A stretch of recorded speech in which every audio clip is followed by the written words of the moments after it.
Karnal police की गिरफ्त में खड़े इन आरोपियों को गौर से देखिए। ये इंसान की खाल में किसी हैवान से कम नहीं है। ये ऐसे हैवान हैं जिन्होंने चंद पैसों की खातिर फुसगढ़ की गौशाला में 45 से अधिक गायों को गुड़ में सल्फास मिलाकर खिलाया और उन्हें बेरहमी से मौत के घाट उतार दिया। घटना के 17वें दिन पुलिस ने 4 आरोपियों को गिरफ्तार कर यह खुलासा किया है कि गौवंशों को गुड़ में सल्फास देकर मारा गया था, जिसमें मृत गायों की खाल व हड्डियां बेचने वाले ठेकेदार की मिलीभगत पाई गई है।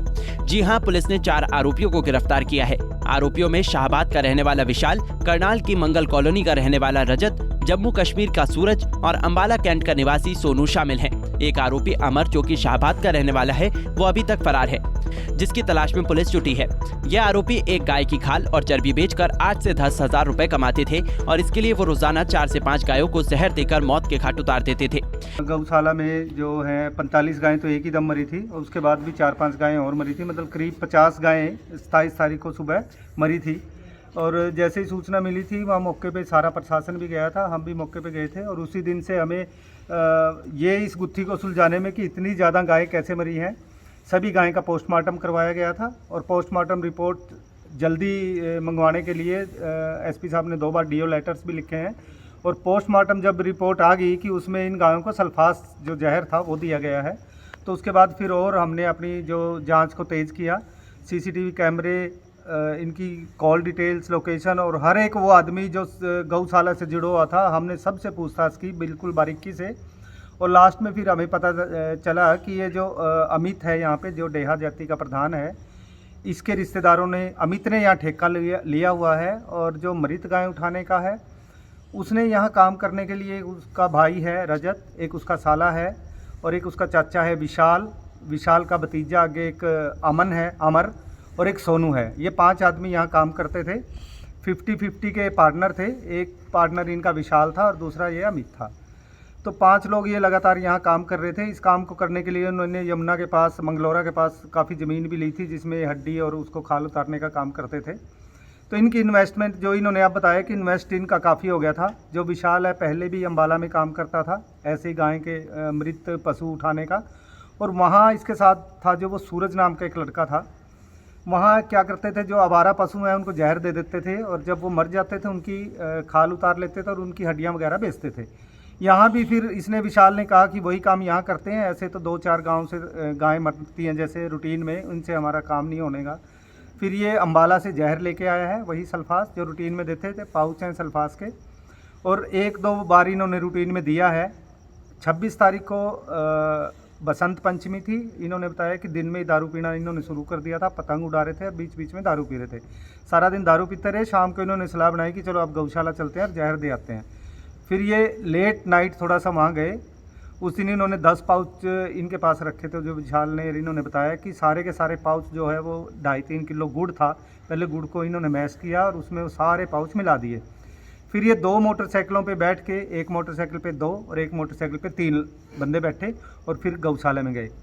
फिर इन्होंने 2 शेल्टर्स में घुस के 2 बंदों ने अलग अलग में, उन्होंने जो जहर था वो गाय की खुरलियों में डाल दिया। इसलिए बहुत इतनी ज्यादा संख्या में गाय। हमारे देश में गाय को न केवल माँ की तरह पूजा जाता है, बल्कि हमारी संस्कृति में गाय को पवित्र भी माना जाता है। लेकिन कुछ ऐसे लोग हैं जो कि चंद पैसों की खनन में इंसान से हैवान बन जाते हैं और इस तरह से जहर देकर गायों को तड़पा कर मार देते हैं। करीब 50 गौवंशों के मौत के इस मामले में खाल और हड्डियों का धंधा तो सामने आया है, लेकिन अभी तक इस पूरे घटनाक्रम का मास्टरमाइंड फरार है, जिसकी गिरफ्तारी के बाद और भी कई बड़े खुलासे हो सकते हैं।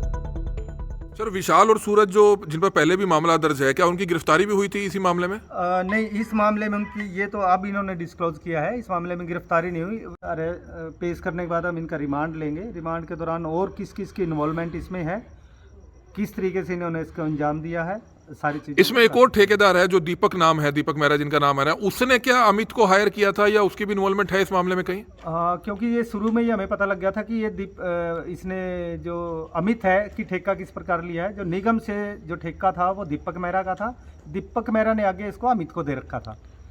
तो जो वहाँ पे गौशाला में काम करते हैं वर्कर्स, जो घास वगैरह डालते हैं, उनके जो पेमेंट है, जो सैलरी है, वो भी दीपक मेहरा देता था। तो हड्डी और चर्बी के कारोबार में क्या उसकी भी इन्वॉल्वमेंट पाई गई है? फिलहाल इनको अरेस्ट किया है आज, और रिमांड के दौरान हर किसी की जिसकी भी इन्वॉल्वमेंट होगी वो देखा जाएगा। एक जो अमित है यहाँ डेहा का प्रधान है, वो उसका साला है और उसका भाई भी है। उन दोनों का जो फरार चल रहा अमर है, जिसका नाम अमर है, वो कब तक गिरफ्तार होगा?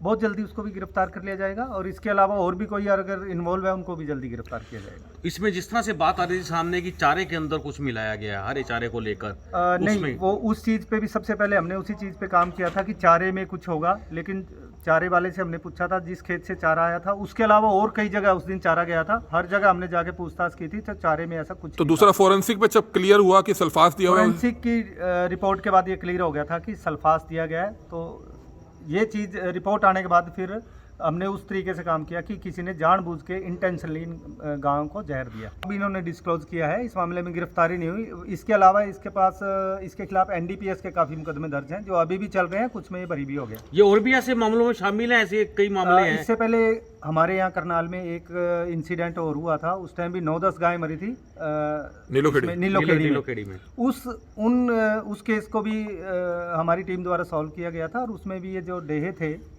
वही उसमें मिले थे। एक नीलोखेड़ी का रहने वाला था और 2-3 उसमें शाहबाद के थे। वही मॉडस ऑपरेंडी वही थी कि जो जहर के पाउच थे वो मिला के गुड़ में दिए गए थे। तो उस पर भी हमने काम किया हुआ था पहले, और उसके इससे पहले कुरुक्षेत्र में गौशाला है, वहाँ पर भी डेहे काम करते थे और उस गौशाला में भी डेहों ने एक दिन जहर दे दिया था। ज़्यादा गाय मरी तो उन्होंने भी पोस्टमार्टम करवाया तो ये सल्फास दिया गया। बता दें कि गौशाला में गायों के कम मरने की वजह से इनका धंधा मंदा हो गया था, जिसकी वजह से ठेकेदार के कारिंदों ने इस वारदात को अंजाम तक पहुंचाया। आरोपियों ने इसके लिए शराब पीकर पूरी साजिश रची थी और बताया जा रहा है कि आरोपियों को एक गाय की खाल चर्बी बेचकर से 8 से 10 हजार रुपए की कमाई होती थी। गौरतलब है कि आरोपी पहले भी ऐसा कर चुके थे, लेकिन तब वो 4 से 5 गायों को जहर देते थे और किसी को कोई शक नहीं होता था। लेकिन बीते दिनों ज्यादा गायों को जहर देकर मारने से पूरा खेल उजागर हो गया और आरोपियों का पूरा गिरोह बेनकाब हो गया।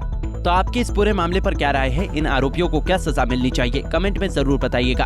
करनाल से bureau report, Punjab Kesari TV.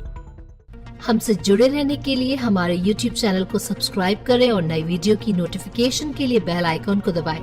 अगर आप ये वीडियो Facebook पर देख रहे हैं तो लाइक जरूर करें और ज्यादा से ज्यादा शेयर करें। धन्यवाद।